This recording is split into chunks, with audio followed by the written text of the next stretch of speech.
Well, that sucked a fat one. Anyways, welcome into another edition of the Hockey Night on Board. I'm sorry, excuse me, the Third Line Jawn Flyers post-game show. I got so many shows on this network, it's hard to believe.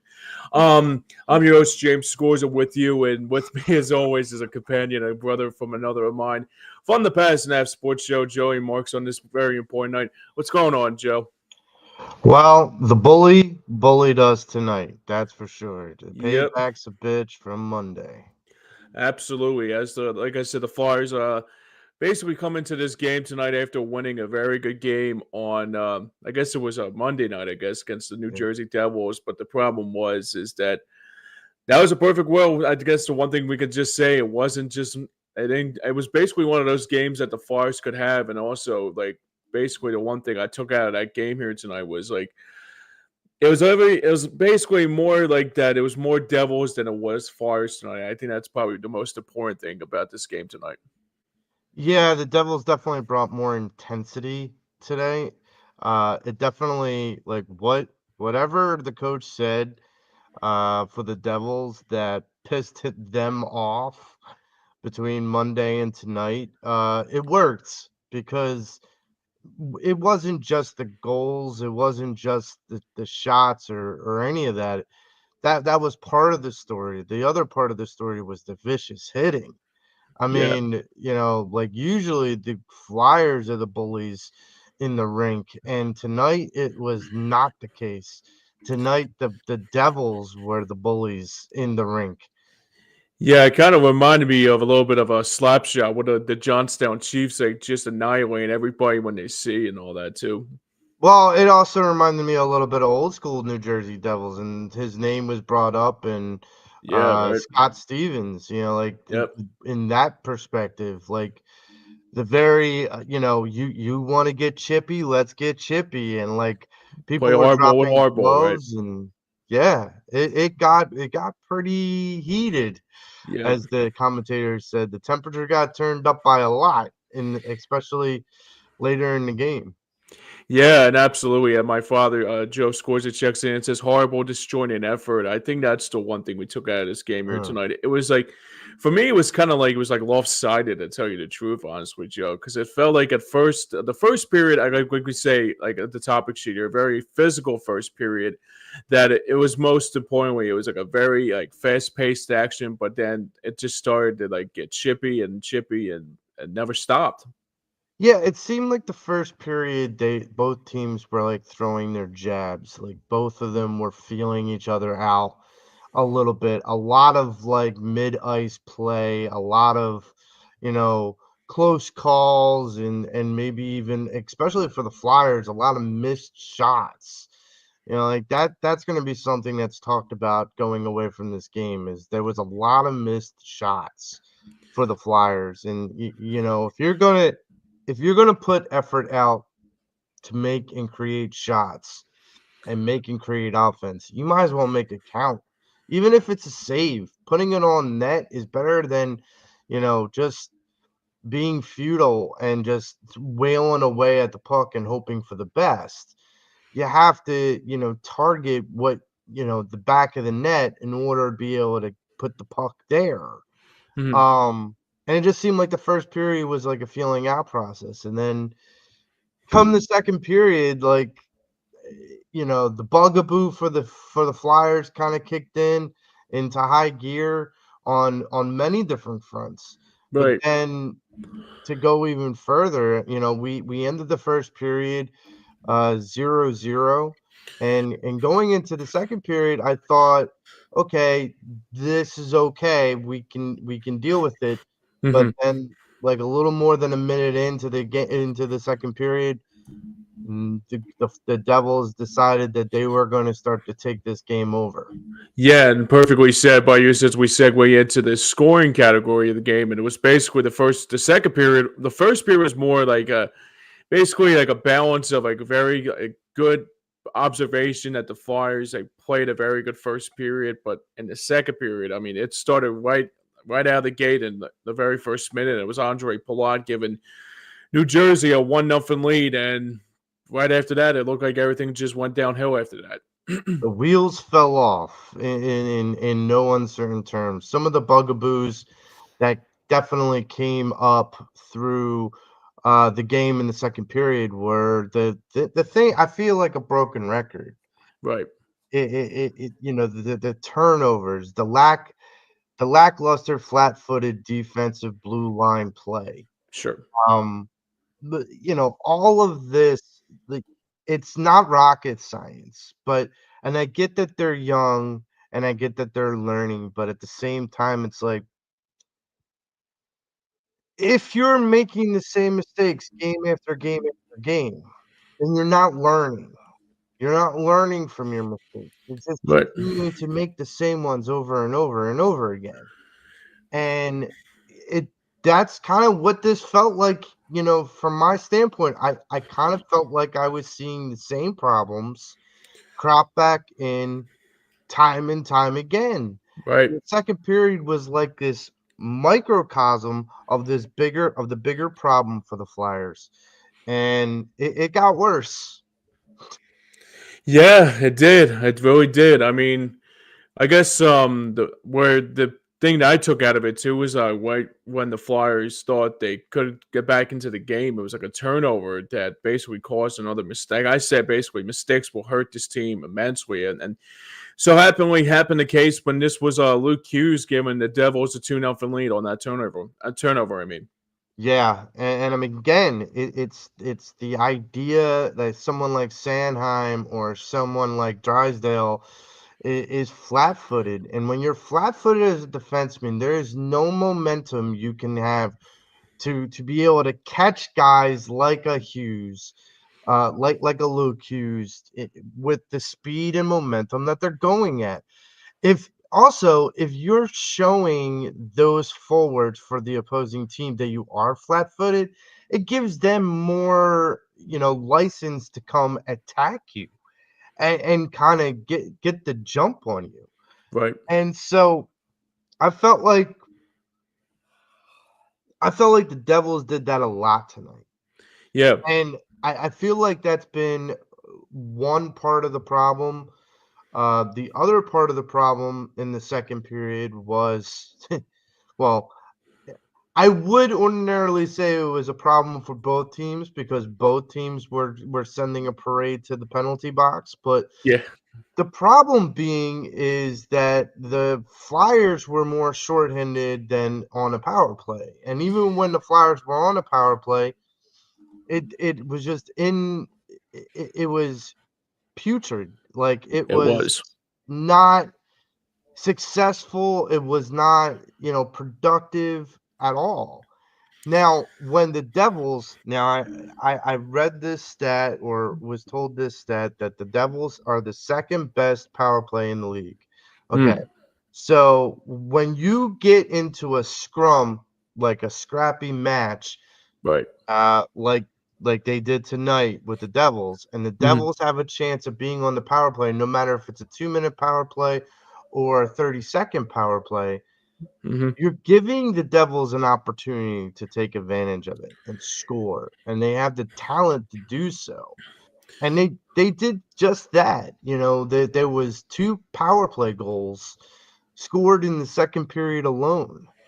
Yeah, and basically basically the one thing I took out of it too is like you basically nailed it on the head about the power play being so enthusiastic with the Devils, obviously. But the thing I took out of it too was like that when the Flyers continue to go in the penalty box, the game with more chances and chances, and somehow in some way came back and still try to get came back and hit them where it hurt the most. And as the Flyers got the Devils got another power play out of it, and they made it 3-0.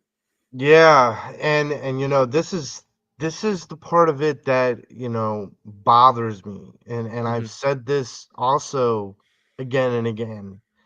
Whether you have a penalty kill or you are a power play. I mean, the Flyers penalty kill is 28th in the league. Their power play is 28th in the league. When you're at the bottom third of the league with both PK and power play opportunities and scoring and defense, like, that is that's got to be, that's not just a deficiency. Hmm. That is something that is concerning Absolutely. because it means that you're just trying to hope for the best, but you have no strategy in order to become better at either or.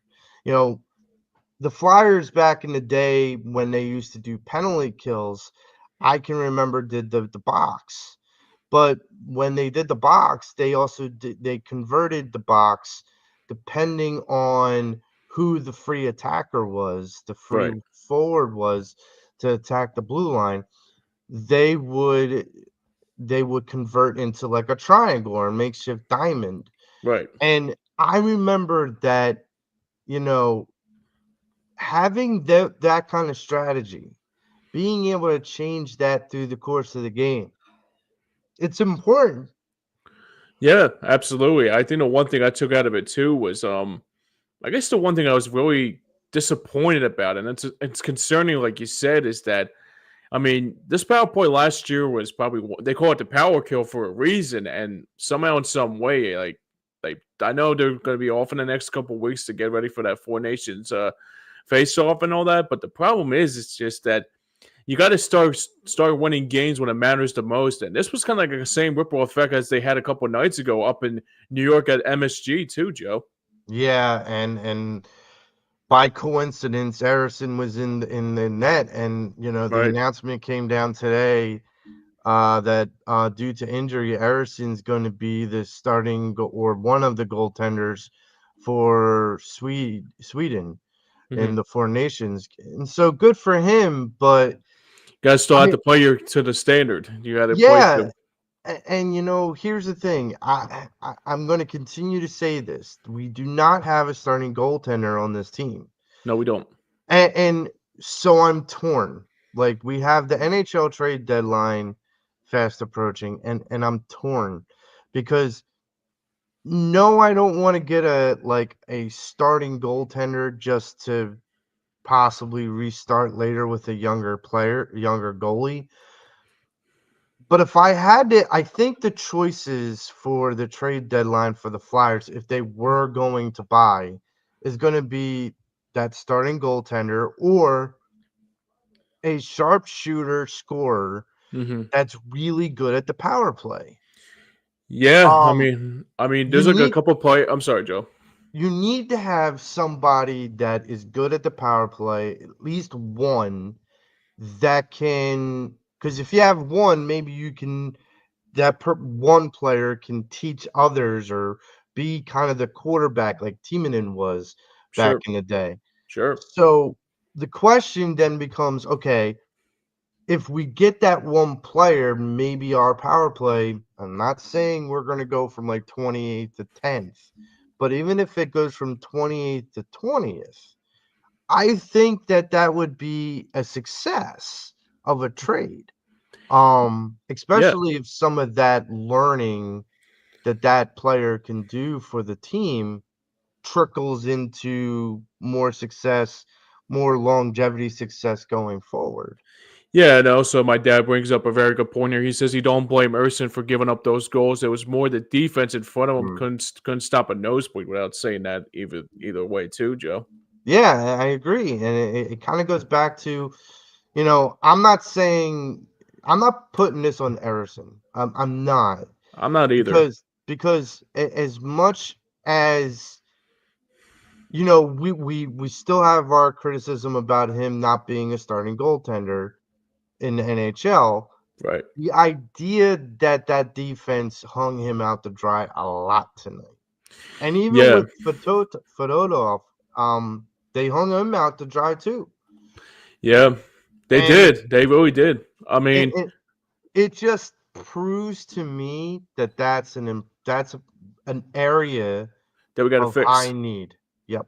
Yeah, and I agree. I mean, the one thing I took out of this game here tonight is that obviously the thing. I mean, this was probably one of those games that we probably had to mark down on counters as a schedule loss, I guess, because I guess the Devils were due to win a game eventually because we beat them a couple times, and I guess now, I mean, they always say third time is the charm for the Devils to finally beat somebody like that. But the thing I took out of it too was that I saw a stat that kind of amazed me about this Devils team is that I mean, even though that they haven't played. I mean, I would say they've been decimated with injuries, and they just lost Nico Heischer. Just I think around.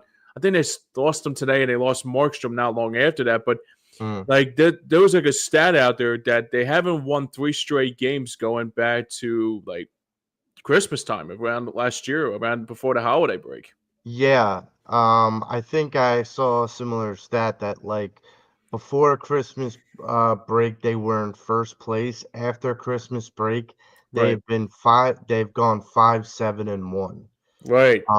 Today will make six, seven, Six, and seven, one. one. Yeah, But the idea that this team, was struggling, but they're still a top tier playoff team. That being said, okay, we got an upset on them on Monday, so it's an expected loss on Wednesday. No, but I think we got outclassed by a better talented team. Like Y- I honestly think that the Devils are where we hope to be in 2 or 3 years. And look, the Devils have a great, nice nucleus, and let's not forget the guy that was in net tonight, Jake Allen. He got a shutout. This is a guy who's a Stanley Cup champion. yep, Kind of went on the downfall, the downslide in his career. Got coached up by Marty Brodeur, one of the greater goaltenders, that ever yeah. played the game. One of the best. Yeah, so, he's now Jake Allen is revitalizing his career in New Yeah, Jersey. So let's not take that for granted. I mean, this is a guy who was established pretty well prior to being here. He's yeah, a wily veteran. He's got a lot of games and a lot of knowledge under his belt. And that defense with Dougie Hamilton and yeah, Myers, that yeah. that's nothing to sneeze at either. And Right. so, for what it's worth, that Devils defense and that goaltender, it shows maybe it's us looking into the crystal ball by seeing them. Yeah. Maybe we're seeing what we hope for the Flyers to become. Yeah, I agree. And also, they brought in some talent too along the way. They brought in, like you Mhm. mentioned, like Timo Meyer and even like Andre Palat of the Tampa Bay Lightning and that Yeah, Stanley Cup Tampa Bay Lightning teams. And they even brought in some players. I mean, even like Dougie Hamilton. I mean, they got a lot of good talent on that team. And I hope you're yeah. right, Joe. Hopefully down the road that they become like the Flyers become like similar to that in like the next couple of years or so. I can completely concur on that. Because I mean, if you think about it, with the Hughes brothers and Connors and stuff like that, like there's a young nucleus there that they had to kind of build on, and they've been kind of inching and creeping up the standings year after year, the last 2 or 3 years. Now they're at a point where they're like, okay, we're a playoff team. We got to act like a playoff team, and we got to act like we belong here. Right. And we both know that the Flyers aren't that yet, and that's Hmm. fine. Yeah. But we're building that nucleus, and we're also building our framework for experience. Hmm. We don't have our goaltender yet, and I honestly don't believe we have the defenseman that we need to be successful right now. And I Yeah. think we can get well, I think there are bits and pieces that we can get along the way, but I would be more enthused by some of the forwards. Now, speaking of some of the forwards, the one thing to keep an eye on is Owen Tippett left the second period with an injury. Right. Reports are that it was a abdominal injury, Oh man. but I am not entirely certain what that I don't know what that means. means actually. So I all mean, I know yeah. is he got Oh boy. leveled pretty well in Yeah. open ice. And look, you know me, James. I like hits, so I'm not gonna sit here and be like, "Oh, that's a dirty player." And no, no, no, no. No, I like physical play, but you got to keep your head up, like the yeah, old Czech would say. Got to keep your head up, you kid. gotta keep your head up, and you can't. I mean, a couple times, a couple of the players on the Devils, and even with the Flyers and with the Devils tonight, just seemed Yeah, like some of them were keeping their heads down. I don't know if they were tired or whatnot, but yeah, they kept on dipping their heads down. And I remember Garner Hathaway. Hathaway Yep. almost got like taken out on the boards. I'm like, okay, dude, keep your head up on a swivel. Yeah, really. I mean, I can understand that it was like a little bit of a chippiness because obviously it looked like that same kind of play a couple nights ago with Yeah, Rusto leveling down. I think it was Nathan Bastian, and they went down the tunnel. Same kind of philosophy tonight. It looked like they got obviously the Devils got revenge on that part tonight too. But yeah. And I he mean, broke his Bastion, I think, broke his jaw or yeah, he had a thought he jaw broke his already jaw. broken already. Yeah, Yeah. he had his broken jaw. He had a broken jaw already. Exactly right. And so, like, when everybody was throwing the fisticuffs in the second period, and I heard that he was gonna throw down, I'm like, "They really gonna let him throw down after breaking his jaw?" Like, I'm not sure that's a sound decision. I'm not Yeah, sure, right. like, I've heard of glass jaw, but, like, that's just I mean, that's Yeah. crazy. Yeah, that would be like Jeremy Rona coming back and dropping the gloves after he got his jaw plastered like Yeah. a long time ago, like around like 21 years ago or something like that. Well, Um, when I played juniors, I separated my shoulder. That's like me going back into the game after I separated my shoulder and trying to drop the gloves. My one arm's completely dead and useless. yeah, Like, well, what was it's a one-armed man in an ass kicking contest. right, right. No, I agree. I mean, I tell you what though, these hockey players are so. I mean, they're strong as nails. I mean, I remember there was this one time too. I was like, I think it was like a Pascal Dupuis. I think it was like, oh, my tooth fell out, and he took the tooth out. And he actually went back into the next shift. And I was like, damn, dude. I mean, I can understand that. I mean, even like Anthony was short since you put up like other Flyers players. I mean, basically got uh, I guess like a stick in the face or got a puck in the face, and he didn't miss a shift. Yeah, I remember that. He got 12 stitches and didn't miss a shift. They Yeah, glued him, and then at the end of the could period, be, but they stitched him, and then he's back in, and I'm like, "Dude, you were just gushing blood like a minute ago. oh Like, my god, I know, right? okay, relax." Oh my god. I mean, all right, let's get into our. We can talk about this all night until we're blue in the face, but Yeah. let's get into our grades of the game. Well, it's kind of obvious this game was an epic fail, in my opinion. What about you, Joe? Yeah, I'm with you. I can't even give it a D. Like, I want to, but I can't sign off on this because the lack of effort from the defense needs to change. The Right. the lack of effort on the penalty kill needs to change, and the lack of effort for the effort on the power play needs to change. There's a lot of things that need to change, and they need to change quicker than what they are. I hope you're right about the little break with the Four Nations thing, because my Mm-hmm. hope is that even if they don't have all their players, like some of these guys get some rest And and they recharge. recharge and come back with a lot more energy, and maybe we'll see more improvement and less flat-footedness. I mean, maybe it's too much of maybe we're hitting a point where it's too much of a grind, but these are youngsters. They should have abundance of energy. But Yeah. yeah, I it's an epic fail on my end. Yeah, it was a little bit of I would call it an epic fail and also like a crap shoot or like a bleep show or something like that too. But Yeah. that's another story for another time.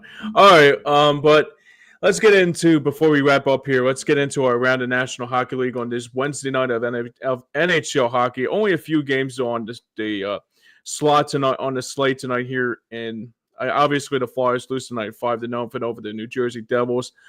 Some games are final right now. There's a game between Minnesota and Toronto. That's a 3-1 victory over Minnesota.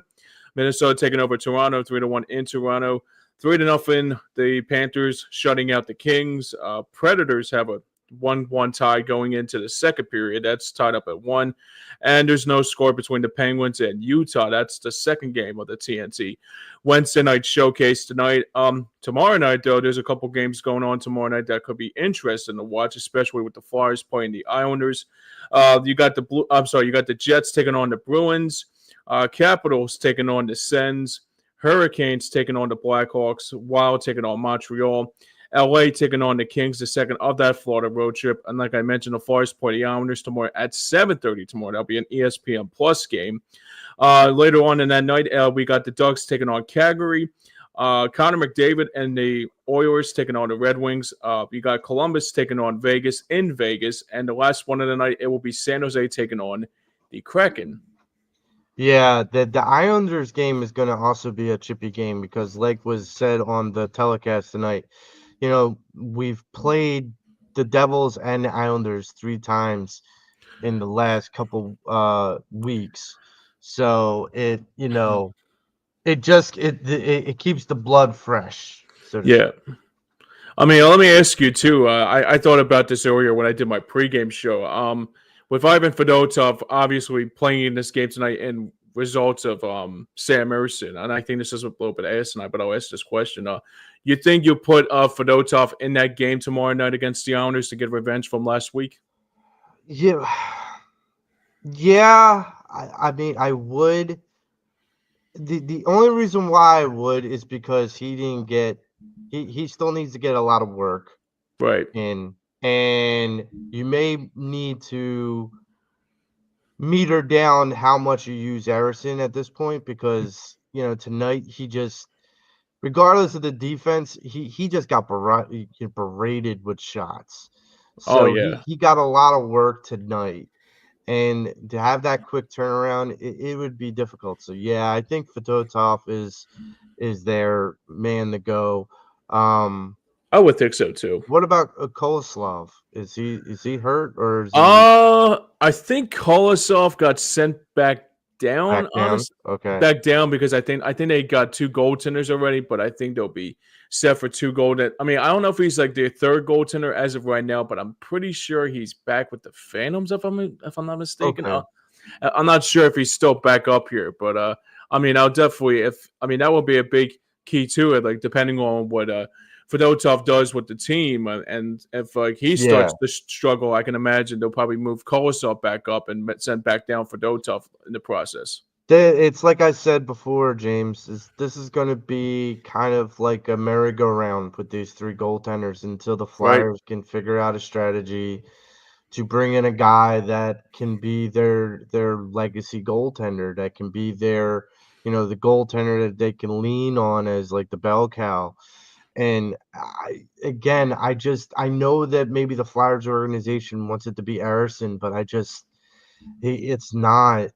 Look, even if it were going to be him, he still has a lot to prove to get there. Right.